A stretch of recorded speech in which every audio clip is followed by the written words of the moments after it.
Assalamu alaikum viewers. I hope you all are doing great. Dear students, welcome to lecture. और आज के lecture में हम सीखेंगे बी फैमिली. बी फैमिली क्या चीज़ है?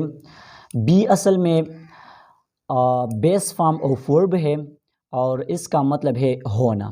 ओके, बी हमारे पास एक बेस फॉर्म ऑफ वर्ब है और इसका मतलब है होना. और बी से फिर कुछ फॉर्म्स निकलती है. इसमें हमारे पास है इज़, एम और आर. ओके, इज़, एम और आर. तो ये बी जो बेसिक फॉर्म है, प्रिंसिपल फॉर्म है, इससे निकली हुई फॉर्म्स है. अच्छा, और फिर इसका जो ये तो प्रेजेंट फॉर्म है इज़, एम, आर, ये प्रेजेंट में हम इस्तेमाल करते हैं. फिर पास्ट में हमारे पास है वॉज और वर, यानी इज़, एम का पास्ट फॉर्म है वॉज और आर का है वर. ओके, फिर इसका जो फ्यूचर फॉर्म है वो है will be and shall be. Okay, इसके तकरीबन हमारे पास है 21 प्लस स्ट्रक्चर्स, लेकिन आज की लेक्चर में हम सिर्फ और सिर्फ सीखेंगे इन तीनों को, इज़, एम और आर को. ओके, बाकी जो आने वाले हैं यानी was, were, will be, shall be और बेन, बीइंग, ईटीसी, वो इंशाल्लाह हम आने वाले लेक्चर्स में सीखेंगे. आज का हमारा ये बी फैमिली वाला पहला लेक्चर है. ओके, अच्छा, सो अब इज़, एम और आर को हम सीखेंगे. फर्स्ट ऑफ ऑल अगर हम मीनिंग को देखें उर्दू में तो इज़ का मीनिंग है. ओके, ये छोटा है जो होता है. ओके, और एम का मीनिंग होता है हूँ एंड आर का मीनिंग है हैं. ओके, बड़ा है.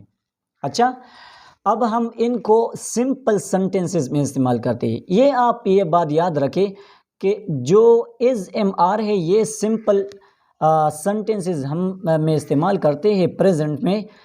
इसमें कोई एक्शन वाली बात नहीं होती. अच्छा, ये आप जहन में ये बात रखें कि इसमें कोई एक्शन वाली बात नहीं होती.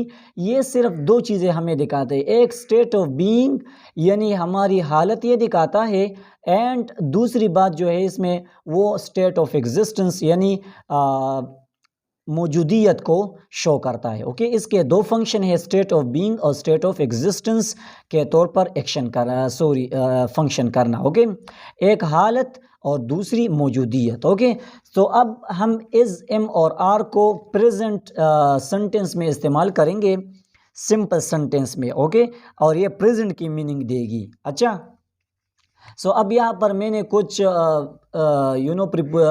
प्रोनाउंस लिखे हैं.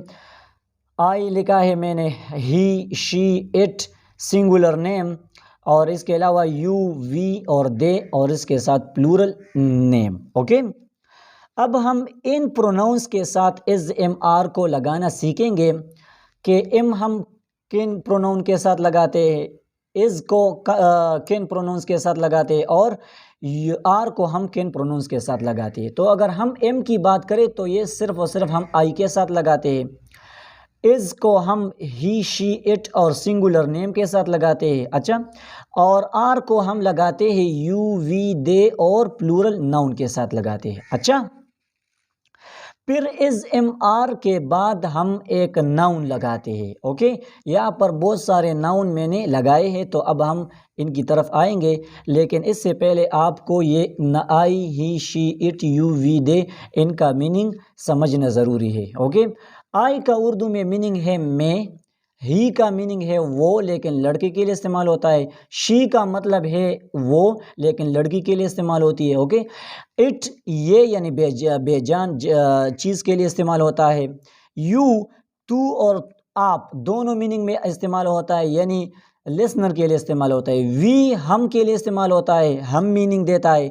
और दे का मतलब है वो यानी जमा के लिए इस्तेमाल होता है. अच्छा, सो अब यहाँ पर हम आई के साथ एम, ही, शी, इट के साथ इज़ और यू, वी, दे के साथ आर, और इज़, एम, आर के बाद हम यहाँ पर नाउन लगाएंगे. फॉर एग्जांपल मैं कहता हूँ आई एम अ टीचर, मैं एक उस्ताद हूँ. Okay, he is a student, वो एक तालिब इल्म है.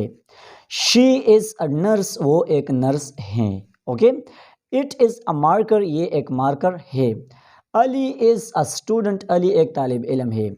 यू आर अ डॉक्टर, आप एक डॉक्टर हो या तुम एक डॉक्टर हो. ओके, वी आर टीचर्स, हम असातिज़ा हैं. दे आर ड्राइवर्स, वो ड्राइवर्स हैं. बॉयज़ आर फार्मर्स बॉय यानी लड़के किसान है, ज़मींदार है, बॉयज़ आर फार्मर्स। ओके, ये तो पॉजिटिव सेंटेंसेस है। ओके, ये पॉजिटिव सेंटेंसेस हमने सीख ली। अब इसके बाद हम नेगेटिव सेंटेंसेस सीखेंगे। तो नेगेटिव में हम जस्ट नॉट का इजाफा करेंगे, यानी एम नॉट लगाएंगे, इज नॉट लगाएंगे और आर नॉट लगाएंगे। अच्छा, और वही फार्मूला है, यानी आई ही शी इट वाला वही फार्मूला है। अच्छा, आई एम नॉट अ स्टूडेंट, मैं स्टूडेंट यानी तालिब इल्म नहीं हूँ। ओके, ही शी इट के साथ इज़ नॉट लगाएंगे। For example, she is not a cook, वो एक बावर्चन नहीं है। He is not a student, वो तालिब इल्म नहीं है। It is not a marker, ये एक मार्कर नहीं है। अच्छा, फिर यू वी और दे के साथ हम आर लगाएंगे और नाट। ओके, आर नाट का इजाफा करेंगे। यू आर नॉट कोबलर्स, आप कोबलर्स यानी मोची नहीं हो। Okay, we are not students, हम स्टूडेंट्स नहीं है। And they are not doctors, वो डॉक्टर्स नहीं है। तो ये नेगेटिव स्ट्रक्चर है। अच्छा, इसमें हम यानी इज नॉट, एम नॉट और आर नॉट लगाएंगे। अच्छा, आपने नेगेटिव भी सीख लिया। अब हम इंट्रागेटिव की तरफ आते हैं। सो इंट्रागेटिव में हम फिर क्या करेंगे, इंट्रागेटिव में हम इज, एम और आर को बिफोर द सब्जेक्ट लगाएंगे और लास्ट में हम क्वेश्चन मार्क का इजाफा करेंगे। अच्छा, इंटरोगेटिव सेंटेंस का मतलब है सवालिया जुमले। Okay, so for example, am I a student, क्या मैं एक तालिब इल्म हूँ। आर दे डॉक्टर्स, क्या वो डॉक्टर्स हैं। आर यू अ स्टूडेंट, क्या आप एक स्टूडेंट हो। Are we for example doctors, या आर वी स्टूडेंट्स, क्या हम तलबा हैं। ओके, इसी तरह इसके साथ भी इज़ ही अ टीचर, क्या वो एक टीचर है। इज़ शी अ नर्स, क्या वो एक नर्स है। इज़ इट अ मार्कर, क्या ये एक मार्कर है। तो फिर इसकी जो जवाब है ना, वो हम नॉट या नो या यस पर देते हैं। For example, are you a student, क्या आप तुम एक तालिब इल्म हो। तो सामने वाला शख्स जवाब देगा यस आई एम, या no I am not. Okay, for example, are we doctors, so जवाब होगा यस वी आर, और no we aren't. Okay, so ये इंट्रोगेटिव सेंटेंसेस है। अच्छा, सो आज की लेक्चर में हमने रिव्यू देता हुआ आपको, आज के लेक्चर में हमने बी सीखा। बी से फॉर्म्स निकलती है इज़, एम, आर की। फिर बी का मतलब है होना, इस का मतलब है हैं, वी का आर का, एम का मतलब है हूँ, और आर का मतलब है हैं। ओके, सिंपल सेंटेंसेस में हम इस्तेमाल करते हैं। पॉजिटिव में हमने इस्तेमाल किया ही शी इट के साथ इज़, एम, आर लगाते हैं हम। यू वी दे के साथ हम आर लगाते हैं और आई के साथ हम एम लगाते हैं। ओके, फिर नेगेटिव में हम एम नॉट लगाते, इज़ नॉट लगाते, आर नॉट लगाते, और वही हम नाउन लगाते इसके साथ। और लास्ट में हम इंट्रागेटिव सेंटेंस हमने सीख लिया। तो इंट्रागेटिव सेंटेंसेस के साथ हम यानी वहाँ पर हम इस एम आर को बिफोर द सब्जेक्ट लगाते हैं और लास्ट में हम क्वेश्चन मार्क लगाते हैं। उम्मीद करता हूँ आपने बहुत कुछ सीखा होगा आज के लेक्चर से। इस तरह मज़ीद लेक्चर्स के लिए आप हमारे पेज को चैनल को सब्सक्राइब करें। Thank you so much for watching this wonderful lecture.